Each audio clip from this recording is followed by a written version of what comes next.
Hello दोस्तों, नमस्कार। आप सभी का एक बार फिर से हार्दिक स्वागत है आसिस क्लासेस पर। यह है क्विज सेशन नंबर 2 रीड के स्टूडेंट्स के लिए। सेशन नंबर 1 आप देख सकते हैं प्लेलिस्ट में जाकर, रीड इंग्लिश के नाम से प्लेलिस्ट बना हुआ है। और इस सेशन को भी पहले आप टेलीग्राम पे जाइए, आसिस क्लासेस के नाम से चैनल बना हुआ है।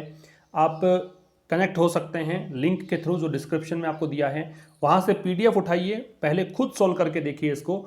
उसके बाद में आप इस सॉल्यूशन पर आओ, अपना स्कोर मैच करो। जो भी आपका स्कोर है वो बताना मुझे कि कितना स्कोर आपका रहा है, कमेंट करिएगा। एक बात और बता दूं मैं आपको कि आज का ये सेशन बहुत खास है, क्योंकि सबसे ज़्यादा प्रॉब्लम स्टूडेंट्स को कहाँ आती है? सबसे अधिक प्रॉब्लम्स आती है टीचिंग मेथड में। ठीक है, डिसऑर्डर संबंधी बातें हैं, इवैल्यूएशन की बात है, रिमीडियल टीचिंग की बात है। इनमें बहुत प्रॉब्लम्स है, क्योंकि यहाँ पे कंटेंट ज़्यादा रिच नहीं मिल पाता है आपको। उसी से संबंधित क्वेश्चंस मैंने आज के सेशन में लिए हैं और एक एक कॉन्सेप्ट आपका क्लियर हो जाएगा। बस आप पूरे सेशन को देखना है और ज़रूर से शेयर कर दीजिएगा, ताकि और स्टूडेंट जो तैयारी कर रहे हैं रीड की, उनको भी पता लगे कि हाँ, इस तरह की सीरीज हमारी चल रही है। तो आइए स्टार्ट करते हैं। पहला क्वेश्चन आपके सामने, a teacher of non mother tongue language often faces the problem of. कहने का मतलब क्या है कि नॉन मदर टंग, मान लीजिए मैं एक एग्जाम्पल देता हूँ, बहुत प्रैक्टिकल सा एग्जाम्पल। हम लोग जैसे हिंदी में बात कर रहे हैं, मैं हिंदी में बोल रहा हूँ, आप हिंदी में समझ रहे हैं। अगर मान लो मैं हिंदी में बात नहीं करके सीधा अंग्रेजी में ही पढ़ाना शुरू कर दूं, जो कि आपकी मदर टंग नहीं है, ठीक है, जो कि आपके फर्स्ट लैंग्वेज नहीं है, फिर आपको समस्याएं क्या आएंगी ये समझना है आपको। अगर मैं मान लो अंग्रेजी में ही पढ़ाता हूं, आपको हिंदी में नहीं पढ़ाता हूं, तो किस तरह की समस्याओं को आप फेस करेंगे वो बताना है। ऑप्शंस देखकर देखिएगा, ये रटने वाली बातें नहीं है, ये कॉमन सेंस वाली बातें हैं। पहला सेंटेंस, पहला जो दे रखा आपको ऑप्शन, वो ये है, स्टूडियस एंड अनमोटिवेटेड लर्नर्स। तो क्या यहाँ पे प्रॉब्लम होगी, है ना? किस प्रकार की प्रॉब्लम को फेस करूंगा मैं? टीचर कौन सी प्रॉब्लम को फेस करेगा?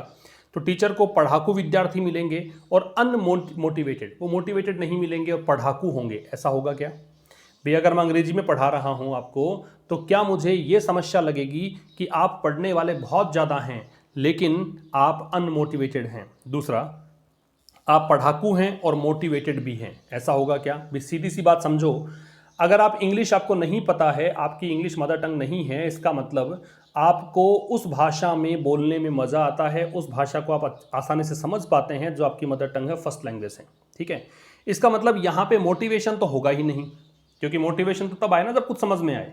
तो जहाँ जहाँ मोटिवेटेड है वो ऑप्शन काट देंगे आप। तो देखिए नंबर 2 और नंबर 3, बी और सी का ऑप्शन कट जाएगा। मोटिवेटेड मोटिवेटेड ये तो नहीं होगा कम से कम। इसका मतलब लर्नर्स होंगे वो अनमोटिवेटेड होंगे, ये बात तो कंफर्म है। अब एक बात यहाँ पे है, स्टूडियस, क्या पढ़ने वाले पढ़ाकू होंगे, स्टूडियस होंगे, या फिर अनिच्छुक होंगे पढ़ने में? तो आप समझ गए होंगे कि अगर मैं अंग्रेजी में पढ़ाऊंगा तो मुझे कौन सी समस्या सामने आएगी कि पढ़ने वाला जो विद्यार्थी है वो अनिच्छुक रहेगा, वो इतना कनेक्ट नहीं हो पाएगा।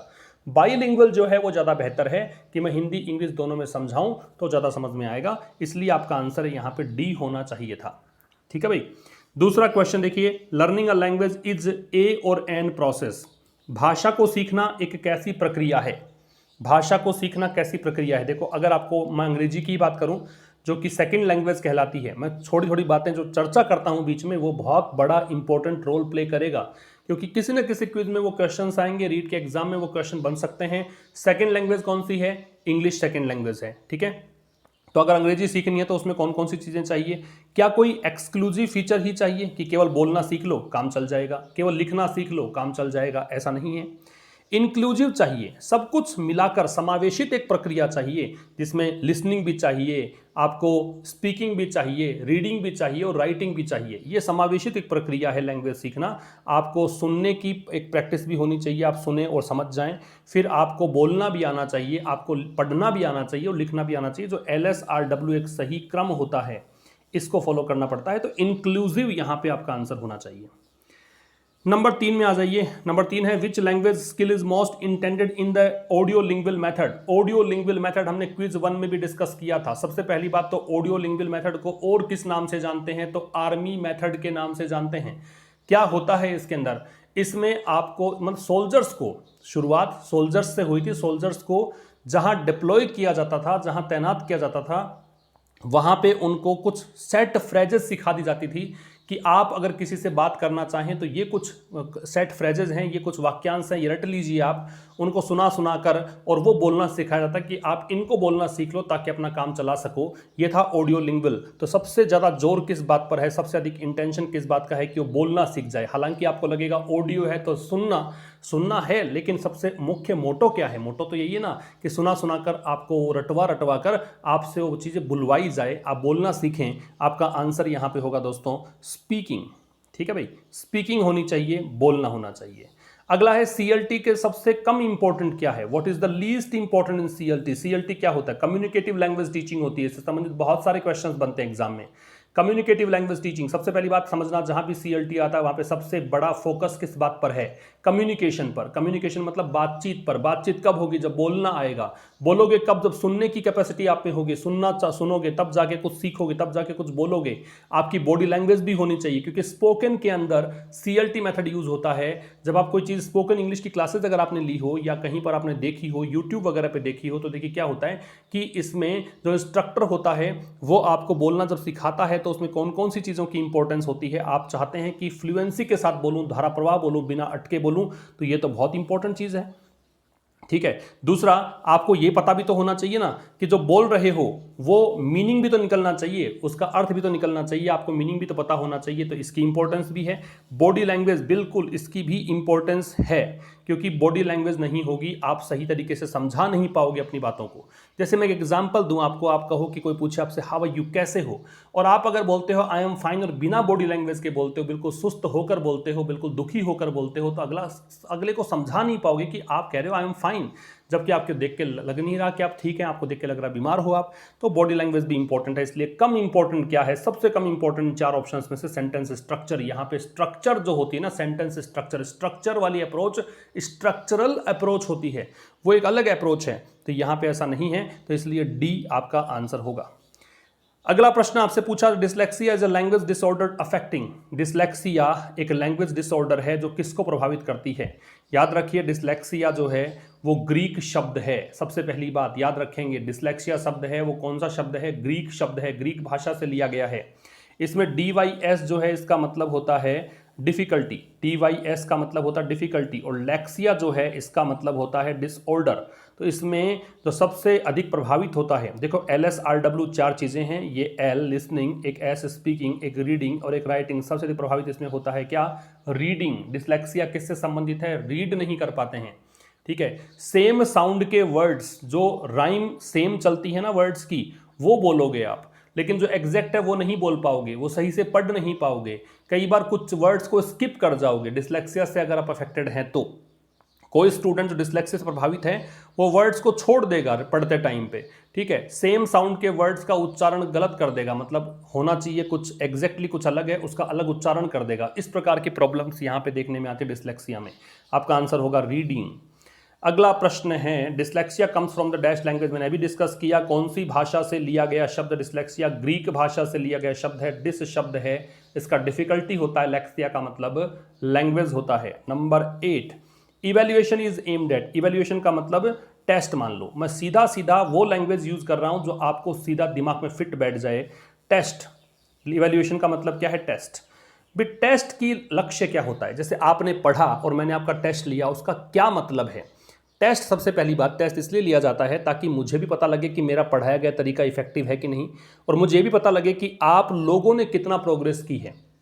इसका मतलब ये एक एग्जामिनेशन का प्रोसेस होता है। इवैल्यूएशन ये एक ऐसा प्रोसेस है एग्जामिनेशन का जो कि लर्नर और टीचर दोनों पे आधारित होता है। लर्नर टीचर सेंट्रिक ये मेथड होता है, क्योंकि इसमें टीचर को भी पता लगता है कि मैंने जो यूज किया तरीका वो बच्चों को समझ में नहीं आया, इसलिए मार्क्स कम आएंगे। ठीक है। और अगर समझ में आ रहा तो मार्क्स अधिक आएंगे। तो मुझे कौन सा मेथड यूज करना चाहिए, मुझे किस तरीके से टीचिंग को ढालना है, दूसरा आप लोगों से किस तरीके से आपके मार्क्स कम आए हैं तो क्यों आए हैं पता लग जाएगा मुझे। तो ये टीचर और लर्नर सेंट्रिक अप्रोच होती है, और इसमें इसका लक्ष्य क्या होता है देखिएगा, द लर्निंग प्रोग्रेस। तो इसमें ये प्रोग्रेस पता लग जाती है कि आपने कितना सीखा। बिल्कुल सही बात है, क्योंकि इवैल्यूएशन का लक्ष्य ये है कि आपने कितना सीखा, ये पता लगता है टेस्ट के माध्यम से। दूसरा, टीचिंग एफिशिएंसी, कि मैं जो टीचिंग कर रहा हूं, मैं टीचर, मैं मेरे को मान के एग्जांपल दे रहा हूं कि जो टीचर है उसकी एफिशिएंसी क्या है, मैं पढ़ा रहा हूं क्या वो एफिशिएंटली पढ़ा पा रहा हूं, जैसे मैं अभी समझा रहा हूं तो क्या वो समझ में आपको आ रहा है, वो टेस्ट से पता लगेगा मेरे को। तीसरा, मेथोडोलॉजिकल एप्लीकेबिलिटी, मैं ये भी देखूंगा टेस्ट से कि जो मैंने मेथड यूज किया था क्या वो सही मेथड था। मैंने कहीं अंग्रेजी ज़्यादा बोल दी, तो क्या उस अंग्रेजी ज़्यादा बोलने से प्रभाव अच्छा पड़ा है या फिर गलत प्रभाव पड़ गया है? मैंने आपको अपनी क्षेत्रीय भाषा में समझा दिया है ना, मैंने कुछ किस्से कहानियों के माध्यम से समझा दिया, तो वो ज़्यादा प्रभावी रहा है क्या? तो मैं उसको जज कर पाऊंगा कि हाँ, मुझे ये मेथड कैरी ऑन करना है, इस मेथड को यहीं ड्रॉप कर देना है, ये काम का नहीं है। तो बिल्कुल सही, तीनों चीज़ें हो सकती हैं। आपका आंसर होगा मेरे भाई डी, ऑल दीज। नंबर 8 पे आ जाएं। नंबर 8 पे है which of the following is right about evaluation. कौन सी बात है वो सच है? पूरा इंस्ट्रक्शन ध्यान से पढ़िएगा, कई बार जल्दीबाजी में गलती कर देते हैं हम लोग। विच of the following is right about evaluation, कौन सी बात है जो इवैल्यूएशन के बारे में सही है? राइट कौन सी बात है? तो it suggest only judgement not improvement. क्या ये सही है कि इवैल्यूएशन से केवल हम जजमेंट करते हैं, निर्णय करते हैं, सुधार नहीं होता? अरे भाई सुधार भी होता है, क्योंकि अगर हमने ये जान लिया कि यहाँ प्रॉब्लम है तो उसको हम रेक्टिफाई करते हैं, मिस्टेक्स को सही करते हैं, आगे से नए तरीके यूज करते हैं, सुधार भी होता है। तो ये सही नहीं है। दूसरा पूछा है कि फॉर्मेटिव और summative terms were coined by Dell Hymes. पहले तो आपको ये पता होना चाहिए, अगर आपने तैयारी आपकी जोर शोर से चल रही है, जैसा कि राजस्थान सरकार ने घोषणा की है कि 26 सितंबर को एग्जाम होगा, तो अगर आपकी तैयारी जोर शोर से है तब तो देखो आप ये आंसर दे पाओगे, वरना तो फिर प्रॉब्लम है कि फॉर्मेटिव समेटिव है क्या पता ही नहीं चलेगा। देखो फॉर्मेटिव एवोल्यूशन और समेटिव एवोल्यूशन टर्म्स जो हैं वो डेल हाइम्स ने नहीं दिए थे, वो स्क्रीवन ने दिए थे, माइकल स्क्रीवन नाम के व्यक्ति ने दिए थे, है ना। लगभग 1967 के करीब इसने ये शब्द दिए थे। और फॉर्मेटिव का मतलब होता है इंटरनल असेसमेंट। ये एवोल्यूशन के दो प्रोसेस हैं। कई बार देखो आप स्कूल की बात करो, स्कूल में आप भी टीचर बनोगे, आपको भी ये समस्याएं आएंगी, आपको भी ये चीज़ें देखने में आएंगी, प्रैक्टिकल आप फील कर पाओगे चीज़ों को। आप कुछ टेस्ट तो क्या लेते हो, इंटरनल टेस्ट लेते हो। जैसे कोई बच्चे को पढ़ाया, 2 यूनिट पढ़ा दी, 2 लेसन पढ़ा दिया, उसका टेस्ट हो गया, तो वो इंटरनल यूनिट है। एक बोर्ड एग्जाम होता है, वो होता है external assessment, external evaluation. Board exam में क्या है, बाहर के लोग ही कॉपी चेक करेंगे, है ना। और ये कब होगा, जब कोर्स कंप्लीट होगा तब होगा। ये कब होगा, 2-3 यूनिट कोर्स के बीच में भी कर सकते हो, इसलिए ताकि और तरीके से आप बच्चों में सुधार ला सको, है ना। ये थोड़ी सी बातें ध्यान रखो, क्योंकि मैं अगले किसी क्विज में क्वेश्चन पूछ लूंगा इससे, और वो आपको आना चाहिए। अगला क्वेश्चन है, it is applicable during and at the end of a teaching programme. तो ये जो इवैल्यूएशन है ये एप्लीकेबल है, मतलब टीचिंग प्रोग्राम के दौरान भी होता है और बाद में भी होता है। बिल्कुल होता है। फॉर्मेटिव तो ये इसके दौरान ही होता है, भी मैं पढ़ा रहा हूँ और मेरा कोर्स पूरा नहीं हुआ है फिर भी मैं टेस्ट ले सकता हूँ, और कोर्स पूरा हो गया है तो भी मैं टेस्ट लेता हूँ। कोर्स पूरा होगा तब टेस्ट लूंगा, उसको समेटिव कहेंगे, और कोर्स पूरा नहीं है बीच में ही टेस्ट ले रहा हूँ तो वो फॉर्मेटिव कहलाएगा। ये बिल्कुल परफेक्ट है आंसर।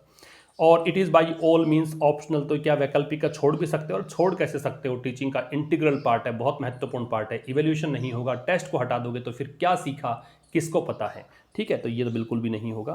नंबर 9 है the pre requisite of remedial teaching. Remedial teaching का मतलब है उपचारात्मक शिक्षण, मतलब जो प्रॉब्लम्स हैं, डिसऑर्डर्स हैं, बच्चों में जो समस्याएं हैं, उनको पहचान कर क्या उपाय किए जाएं, कैसे सॉर्ट आउट की जाए समस्याओं को, वो आता है रिमीडियल टीचिंग में। तो पहली आवश्यकता, प्री रिक्विजिट का मतलब पहली आवश्यकता, रिमीडियल टीचिंग की पहली आवश्यकता क्या है, क्या जानना है?